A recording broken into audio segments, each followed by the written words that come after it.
আসসালামু আলাইকুম প্রিয় দর্শকবৃন্দ, থাম্বনেল দেখেই বুঝতে পেরেছেন কি নিয়ে আলোচনা করা হবে, তো শুরু করা যাক।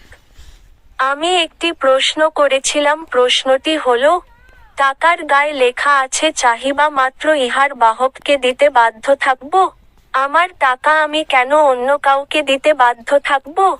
উত্তরটি হলো, আপনার প্রশ্নের মূল অর্থ হলো, আমার টাকা আমি কেন অন্য কাউকে দিতে বাধ্য থাকব? এই প্রশ্নের উত্তর দিতে হলে বাক্যের প্রেক্ষাপটটা আরো ভালোভাবে বোঝা দরকার। এখানে চাহিবা মাত্র ইহার বাহককে দিতে বাধ্য থাকিবে কথাটি ব্যক্তিগতভাবে আপনার জন্য নয়, বরং এটি কেন্দ্রীয় ব্যাংকের একটি প্রতিশ্রুতি।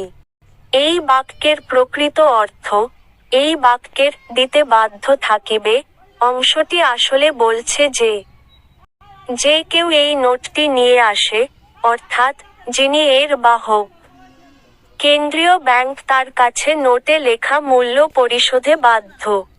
আপনার টাকা আপনি কেন দিতে বাধ্য তা নয়, এটি বলছে যে এই নোটের মূল্য বৈধ এবং সরকার বা ব্যাংক এটি চাহিদামতো লেনদেন বা মূল্য প্রদান নিশ্চিত করবে।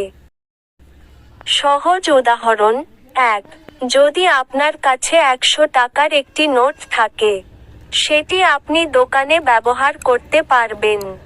দোকানদার সেই টাকা গ্রহণ করতে বাধ্য কারণ এটি বৈধ মুদ্রা। 2, যদি কোনো ব্যক্তি আপনাকে তার সেবা বা পণ্য দিয়ে এই টাকা চায়, তখন সে এই নোটে লেখা 100 টাকার মূল্যের উপর তার অধিকার দাবি করতে পারে। এটি শুধু ব্যাংক বা সরকারের একটি দায়িত্ব, আপনার নয়। আশা করি এখন বিষয়টি পরিষ্কার। যদি আরো কিছু জানার থাকে বলুন। চ্যানেলটি ভালো লাগলে লাইক, কমেন্ট, সাবস্ক্রাইব করতে ভুলবেন না।